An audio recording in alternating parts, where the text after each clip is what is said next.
एक बार फिर आपका हार्दिक स्वागत गोल्डन एजुकेशन क्लासेस में। आज फिर हम 10वीं कक्षा का जो बचा हुआ वीडियो, कुछ सवाल बचे हुए थे 10वीं प्रश्नावली में 10.2 में, तो उनको भी आज देखेंगे। तो 10.2 के हम कर चुके थे 10 प्रश्नावली 10.2, इसके कौन से सवाल लेंगे हम 10वां 9 तक कर चुके थे। तो इसका जो 10वां सवाल है वो क्या है, पहले सवाल को समझ लो। ये कह रहा है कि कोई वृत्त है, कोई क्या है, वृत्त है, ठीक है ना। सवाल को समझो पहले। एक वृत्त है, उस वृत्त के बाहर कोई बिंदु है, यहां से इस पे कोई स्पर्श रेखाएं हैं। ये स्पर्श रेखाएं जो है ना, इनके बीच में आंतरिक कोण का मान और इनके जो स्पर्श बिंदुओं को मिलाने वाले बिंदु पर आंतरिक कोण का मान क्या होता है, इन दोनों का योग संपूरक होता है। क्या सीधी बात है, इन स्पर्श रेखाओं के बीच के कोण का मान और इन जो है ना, ये स्पर्श बिंदु से आने वाली रेखाएं त्रिज्याएं जो इनके बीच में जो कोण बन रहा है, इन दोनों का योग 180 है। क्या सवाल समझो, सवाल को अच्छी तरह। ये कह रहा है किसी वृत्त के बाहर कोई बिंदु, मान लो ये ए है, ये बी है और ये ओ है।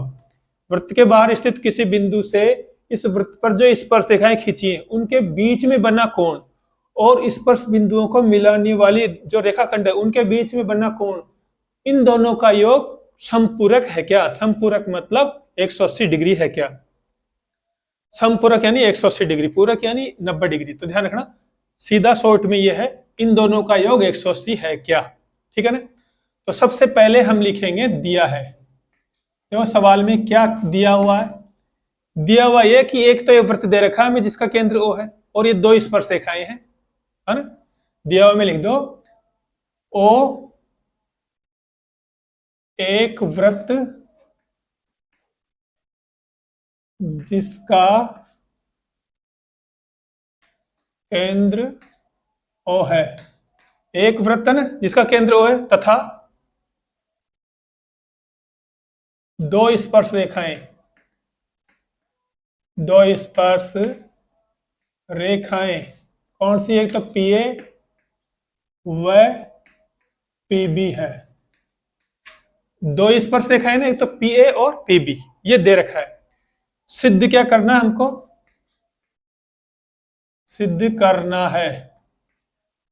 सिद्ध क्या करना, वही मैंने बताया ना, इन दोनों का योगफल क्या है, संपूरक यानी 180 है। क्या मैं नाम लिख देता हूं, कोण क्या नाम, इस कोण का नाम क्या होगा, AOB, कोण AOB प्लस इस कोण का नाम क्या होगा, APB, कोण APB, दोनों का योगफल 180 डिग्री है। क्या संपूरक मतलब 180, हमें सिद्ध करना कि इन दोनों का योग 180 है। क्या ठीक है। रचना हमने कुछ अपनी तरफ से की नहीं, जो रचना लिखे। अब आ जाते हैं उपपत्ति पे। उपपत्ति मुख्य भाग होता है इसका सवाल का। देखो हमको ये तो सिद्ध करना कि 180 है, लेकिन हमको ये पता है कि ये वाला कोण कितना, बताओ ये वाला कोण कितना होगा, हम पहले भी देख चुके हैं।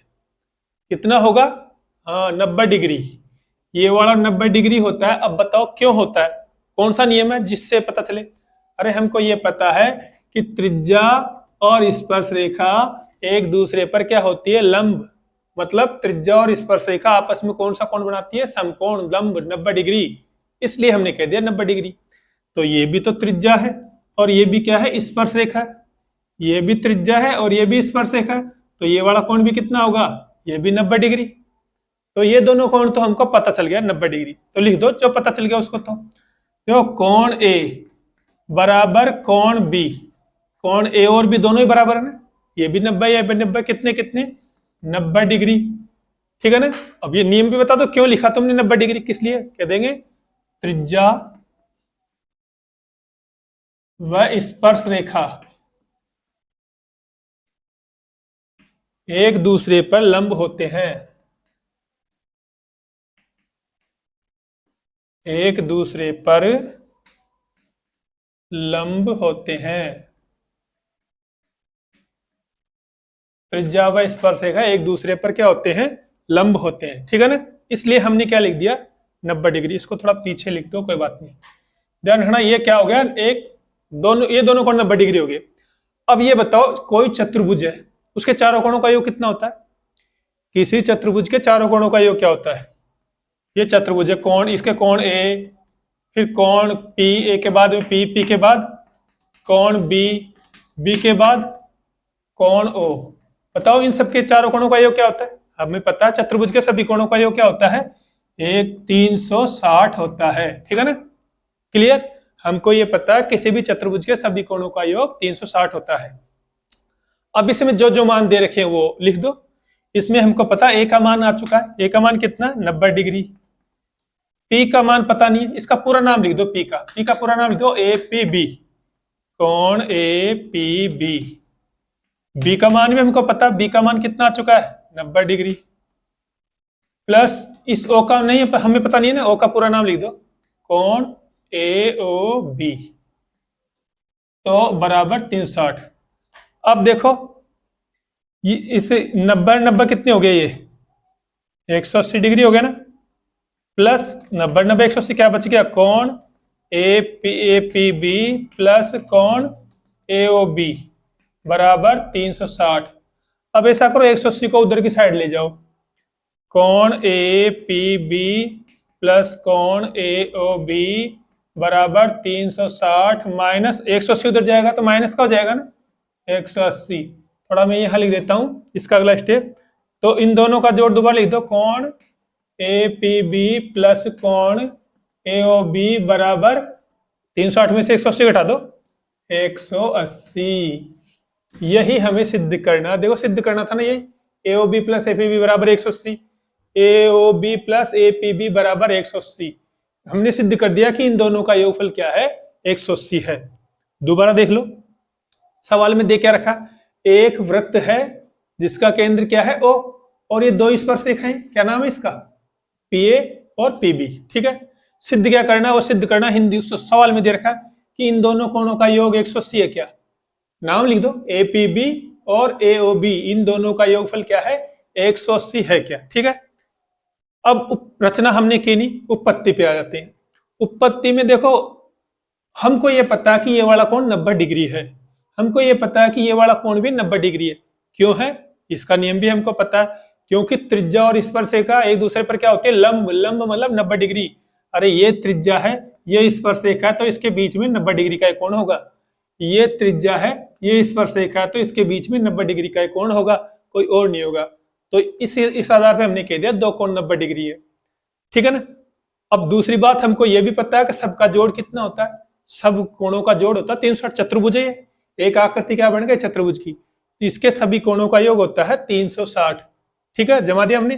अब जो जो मान हमारे पास में रख दो, बचेंगे जो आ जाएंगे। ये ए का मान हमको पता 90, पी का मान हमें पता नहीं, हमने पूरा नाम लिख दिया। बी का मान हमको पता 90 डिग्री है, ओ का मान हमें पता नहीं, पूरा नाम लिख दिया। 90 90 180, 180 को जोड़ के किधर ले गए? उधर। 360 में से घटा दिया, इधर ये दोनों कोण रह गए, 360 में से घटाएंगे तो क्या बच जाएगा? 180। और अर्थात यही तो हमें सिद्ध करना था। ये वाला क्या नाम है? A P B plus A O B, इन दोनों का जोड़ हो गया 180। ठीक है ना। तो सवाल भी तो यही पूछ रहा है हमसे, सिद्ध यही तो करना है कि भाई इन दोनों कोणों का योग 180 होता है क्या? ठीक है ना। तो इस प्रकार से हम ये सिद्ध कर चुके हैं। ठीक है, ये 10वां सवाल था। अब लेते हैं हम कौन सा? 11वां सवाल। इस 11वें सवाल में क्या कह रहा है? देखो पहले सवाल को समझ लो। एक परिगत समांतर चतुर्भुज, एक परिगत समांतर चतुर्भुज। परिगत मतलब जो वृत्त के बाहर है, ये वृत्त है, वृत्त के बाहर एक परिगत समांतर चतुर्भुज है। वृत्त के बाहर क्या है? ये परिगत समांतर चतुर्भुज है। ठीक है ना, ये है वृत्त के बाहर है ये परिगत समांतर चतुर्भुज। तो ये सिद्ध करो कि ये समचतुर्भुज भी होता है क्या? सवाल क्या है? वृत्त के बाहर स्थित परिगत समांतर चतुर्भुज समचतुर्भुज भी होता है क्या? मतलब ये समांतर चतुर्भुज, तो परिगत वृत्त मतलब वृत्त के बाहर, ये वृत्त के बाहर है, समांतर चतुर्भुज है। हमको सिद्ध करना है कि ये समचतुर्भुज है, समचतुर्भुज भी है क्या? तो सवाल जैसे ये ए बी सी और डी, ये ABCD क्या है? एक समांतर चतुर्भुज है। इसके अंदर ये इसको वृत्त को कहां पे मैं इसको PQRS यहाँ पे ये स्पर्श कर रहा है। समांतर को पता ना, समांतर चतुर्भुज वो होता है जिसके आमने सामने की भुजाएं बराबर भी हो और समांतर भी हो। ठीक है ना। सम चतुर्भुज वो होता है जिसकी चारों भुजाएं क्या हो, बराबर हो। सम चतुर्भुज, सम यानी समान, जिसकी चारों भुजाएं, सम चतुर्भुज, ठीक है ना। अंतर पता चल गया ना। समांतर मतलब जिसकी आमने सामने की भुजा बराबर और समांतर हो। सम चतुर्भुज मतलब जिसकी चारों भुजाएं बराबर हो। वर्ग में 90 डिग्री कोण अलग से बराबर होता है, इसमें 90 डिग्री की कोई बाध्यता नहीं है, चारों भुजाएं बराबर है इसमें। तो ये सिद्ध करना है। सवाल ये है ये कि भाई ये परिगत, परिगत मतलब वृत्त के बाहर, परिवृत्त समांतर चतुर्भुज है ना। इसको सिद्ध करो कि ये क्या है, सम चतुर्भुज भी है क्या। तो सबसे पहले लिखो, दिया है, क्या दिया हुआ भाई, इसमें कुछ नहीं दे रखा। एक परिगत वृत्त, परिवृत्त समांतर चतुर्भुज। एक क्या है दिया हुआ में, एक परिगत वृत्त, थोड़ा हो सकता है परिवृत्त हो, समांतर चतुर्भुज, समांतर चतुर्भुज, समांतर चतुर्भुज क्या है, ए बी सी डी है। यही दे रखा है कि एक परिवृत्त, परिगत वृत्त यानी वृत्त के बाहर क्या है, ये समांतर चतुर्भुज उसने दे रखा है। सिद्ध क्या करना है, सिद्ध करना है, सिद्ध ये करना है कि ये समचतुर्भुज है क्या। समचतुर्भुज मतलब जिसकी चारों भुजाएं बराबर हो। ए बी सी डी एक समचतुर्भुज है।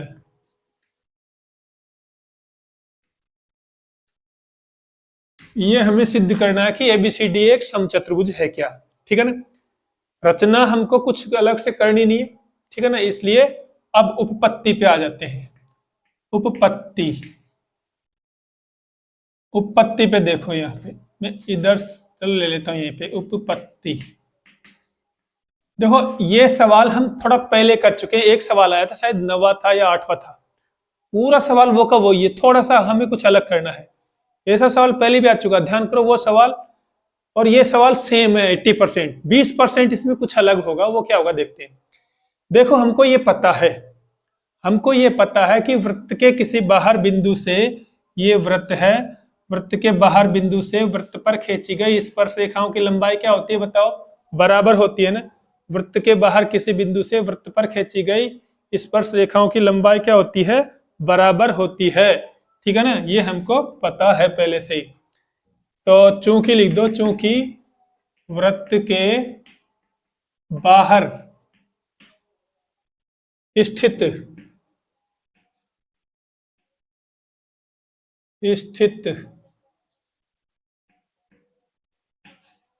स्थित बिंदु से खींची, वृत्त के बाहर स्थित बिंदु से खींची स्पर्श रेखाओं की लंबाई बराबर होती है।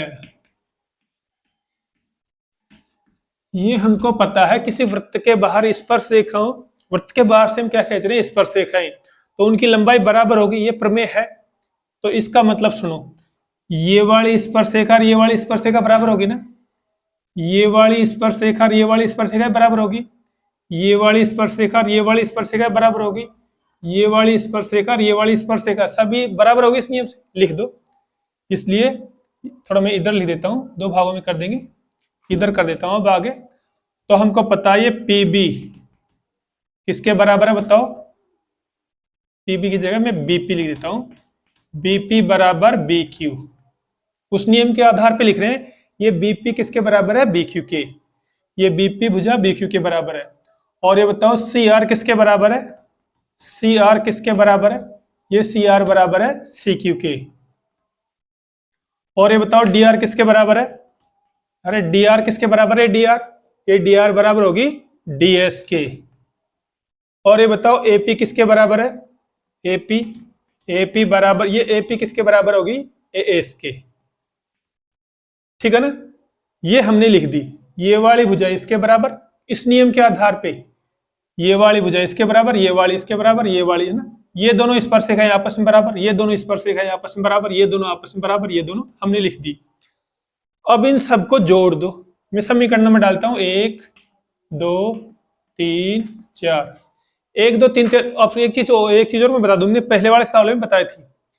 तुम इसमें बराबर तो लिख रहे हो, कोई दिक्कत नहीं, लेकिन एक चीज का ध्यान रखना कि P और R एक साइड आए, एस और क्यू दूसरी साइड आए। देखो इसमें P और R के अलावा है क्या, ABCD तो है ही, पी आर के साइड में एस क्यू नहीं होना चाहिए, एस क्यू की साइड में पी आर नहीं होना चाहिए, ये चीज ध्यान रखना। पी आर की साइड में कहीं एस क्यू दिख रहा है क्या, ये इधर एस क्यू है, ए देखो एबीसीडी तो दोनों में कोई दिक्कत नहीं है, लेकिन एस क्यू की साइड में कहीं पी आर दिख रहे हैं क्या, नहीं है ना। तो ये ध्यान रखना, पी और आर जिधर आ गए ना उधर एस क्यू नहीं आनी चाहिए, जिधर एस क्यू आ गए उधर पी आर नहीं आनी चाहिए, ठीक है। इसी हिसाब से जमाओ, ठीक है ना। 1 2 3 4 को जोड़ दो, 1 2 3 व 4 को जोड़ने पर जोड़ दो, आगे का आगे जोड़ दो, पीछे का पीछे जोड़ दो, जो आगे है ना ये बीपी। अब देखो जोड़ने में तुम कैसे भी जोड़ दो, लेकिन ध्यान रखो पी वाले के साथ पी को रख देना, बीपी के साथ हम एपी को रख सकते हैं ना, पी वाले के साथ पी को, आर वाले के साथ आर को रख दो, फिर क्या सी आर के साथ डी आर रख दिया ना इधर का, तो ये आगे के जोड़ दिए सब। बीपी के साथ एपी हम कैसे भी जोड़ दें, लेकिन पी वाले के साथ पी रख देना, क्योंकि जोड़े बनाएंगे ना तो दिक्कत नहीं रहेगी। इधर भी ऐसे जोड़ो, क्यू के साथ क्यू वाला रख दो, एस के साथ एस वाला रख दो, पीछे के पीछे जोड़, देखो आगे के आगे जोड़ दिए, पीछे के पीछे जोड़ दो, क्या नाम है इसका, देखो बी क्यू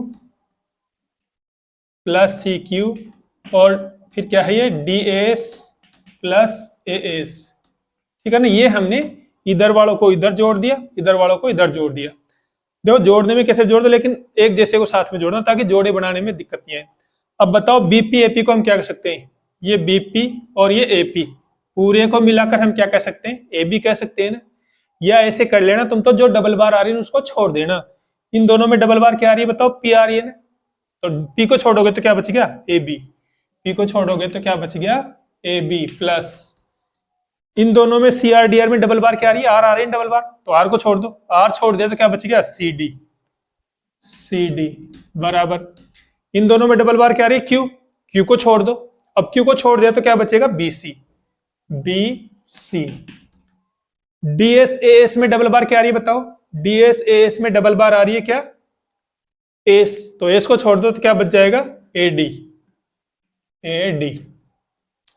इतना हमने पिछले सवाल में किया था, शायद 8वां सवाल था, ठीक है ना, सेम, कुछ भी अलग नहीं है। इतना हमने 8वां सवाल, तो ऐसे मान लो 8वां सवाल ही दोबारा कर रहे हैं हम, दोहरान कर रहे हैं उसका। अब इसमें अलग बात क्या है, वो अलग बात देखो। देखो इतना तो हमने निकाल लिया कि इन दोनों भुजाओं का योग इसके बराबर आ गया। इसने क्या दे रखा है, इसने ये कह रखा कि ये समांतर चतुर्भुज है, तो समांतर चतुर्भुज में तो आमने सामने की भुजा बराबर होती है ना, समांतर चतुर्भुज में आमने सामने की भुजा बराबर होती है। तो देखो इसमें बताओ ए बी भुजा किसके बराबर होगी, चूंकि, चूंकि लिख दो, चूंकि ए बी भुजा तो बराबर है किसके, ये ए, समांतर चतुर्भुज में आमने सामने की भुजा बराबर है, तो ये ए बी बराबर है किसके, सी डी के, तथा बताओ ये बी सी किसके बराबर है, बी सी बराबर है समांतर के सामने क्या, ए डी के, ए डी के, ठीक है ना। ये वाली भुजा इसके बराबर, ये वाली भुजा इसके बराबर, तो ये जो मान आए ना ये इस समीकरण में रख दो, ऊपर वाले समीकरण में रख दो।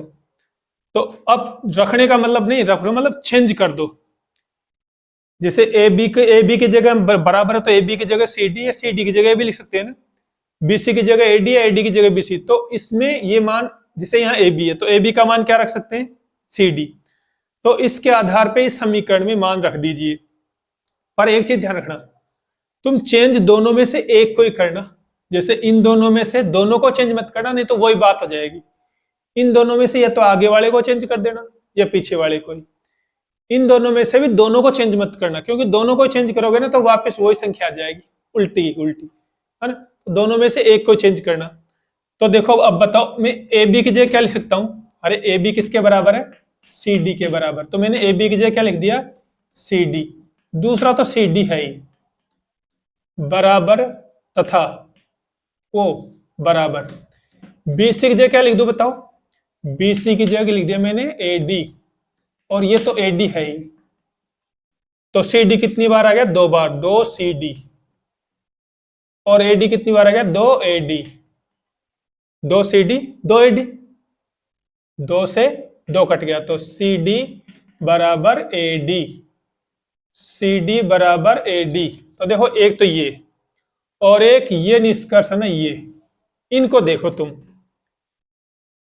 इनके आधार पे निष्कर्ष निकालो। देखो AB बराबर है किसके, CD के। मान लो देखो ये AB है ना, ये AB और CD बराबर है, मान लो ये 10 है, तो ये भी कितनी होगी बताना, ये भी तो 10 ही होगी ना। ये 10 है तो ये भी क्या होगी 10। AB बराबर है CD के। अब ये बताओ CD किसके बराबर है, CD किसके बराबर है, AD के। ये CD AD के बराबर है, तो ये जो CD है ना, CD ये किसके बराबर है, AD के। CD भुजा AD के बराबर आ गई, मतलब ये 10 है तो ये कितनी होगी फिर AD, ये CD 10 है तो AD कितनी होगी, ये भी 10 ही होगी ना, ठीक है ना। देखो गौर से समझो, ध्यान रखो इसको। फिर देखो पहले इसको ले लिया हमने, अब इसको देखो, ये BC किसके बराबर है, BC बराबर है AD के या AD बराबर है BC के। तो ये जो BC है ना किसके बराबर है, AD के। BC और AD बराबर है ना, मतलब ये 10 है तो ये भी कितनी हो गई, ये भी 10 हो गई। तो ये तो चारों भुजाएं क्या हो गई, 10 हो गई। इनके आधार पे निष्कर्ष निकाल रहे हैं। दोबारा समझो, दोबारा एक बार और देखो, देखो इसको देखो, AB किसके बराबर है, CD के। AB CD के बराबर, मान लो ये 20 है तो ये भी कितनी होगी 20। पहले इसको देखना, अब इसको देखो, CD किसके बराबर है, AD के। ये CD बराबर है किसके, AD के, तो ये 20 है तो ये भी हो गई 20। अब वापस इसको देखो, BC किसके बराबर है, AD के।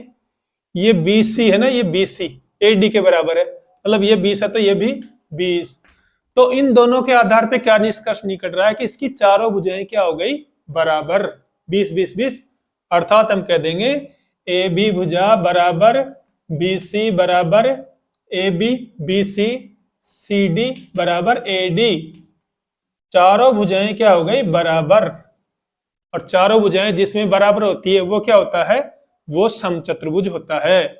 अतः कह देंगे, यहां लिख देता हूं, अतः ABCD एक क्या है, समचतुर्भुज है, समचतुर्भुज है। अब देखो अच्छी तरह, यहां तक तो सवाल नंबर 8 ही है, केवल हमने ये चीज अलग से देखी है। ये यहां तक 8वां सवाल में क्लियर हूं तो एक बार को देख लेना, 8वां होगा, 7वां होगा, 9वां होगा, कौन कौन से सवाल है। ये सवाल पहले आ चुका सेम, हम केवल यहां से अलग कर रहे हैं, ठीक है। पूरा सवाल दोबारा देख लो। ये दे रखा है कि एक वृत्त के बाहर एक वो बना हुआ समांतर चतुर्भुज, ठीक है ना, समांतर चतुर्भुज। तो सिद्ध करो कि ये समचतुर्भुज भी है क्या। समांतर मतलब आमने सामने के बराबर, समचतुर्भुज मतलब चारों भुजा बराबर। तो दिया हुआ कि एक परिगत समांतर चतुर्भुज लिख दिया। सिद्ध क्या करना है कि ABCD क्या है, एक समचतुर्भुज है क्या। रचना की नहीं, उत्पत्ति पे आ जाओ।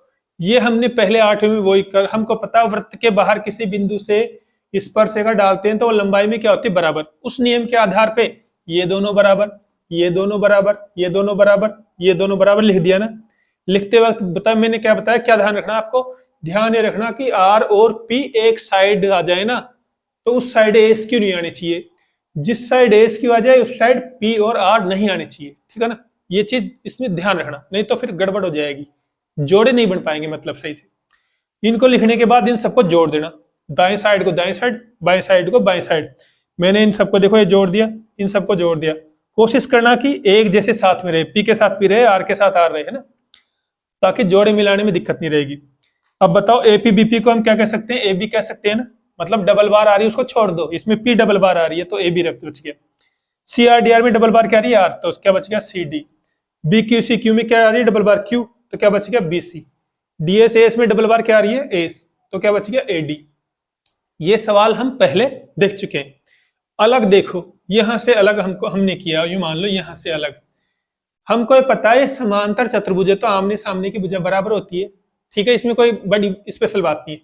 आमने सामने की भुजा क्या होती है, बराबर, यानी AB बराबर CD, BC बराबर ये वाली भुजा इसके बराबर, ये वाली भुजा इसके बराबर, ठीक है। तो हमने ये मान इसमें रख दिए, चेंज करेंगे, है ना। और चेंज करते वक्त ध्यान रखना, एक को चेंज करना, तुम दोनों को चेंज मत करना। भाई दोनों को चेंज कर दोगे तो वापस यही संख्या आ जाएगी, बस वो स्थान बदल लेगी। इसलिए दोनों में से एक को चेंज कर दो, कोई सही, या तो आगे वाले को पीछे वाले, कोई दिक्कत नहीं है, लेकिन चेंज एक को ही करना है। अब AB की जगह क्या रख दें, AB की जगह AB का मान क्या रख दिया, CD, दूसरे को तैसे उतार लेना। BC की जगह क्या रख दें, ये BC किसके बराबर है, AD के, तो BC की जगह हमने AD रख दिया, दूसरा इसे उतार लो, तो ये 1 और 1 2 CD, 1 और 1 2 AD, 2 से 2 कट गई, तो ये आ गया। अब ये इन इसके और इसके आधार पे हम क्या निष्कर्ष निकाल रहे हैं, इसके और इसके आधार पे निकाल रहे हैं कि भाई ये अलग अलग तो बराबर है ही, ये आपस में भी पूरे के पूरे बराबर हैं, ये इसके बराबर ये इसके बराबर, तो इसका मतलब ये तो पूरे ही बराबर हो गए, और जिसमें सभी भुजाएं बराबर होती है वो चतुर्भुज क्या कहलाता है, वो समचतुर्भुज कहलाता है। ठीक है ना, ये आपके था 11वां सवाल। अब हम देखते हैं इसका अगला कौन सा सवाल, 12वां सवाल। ठीक है।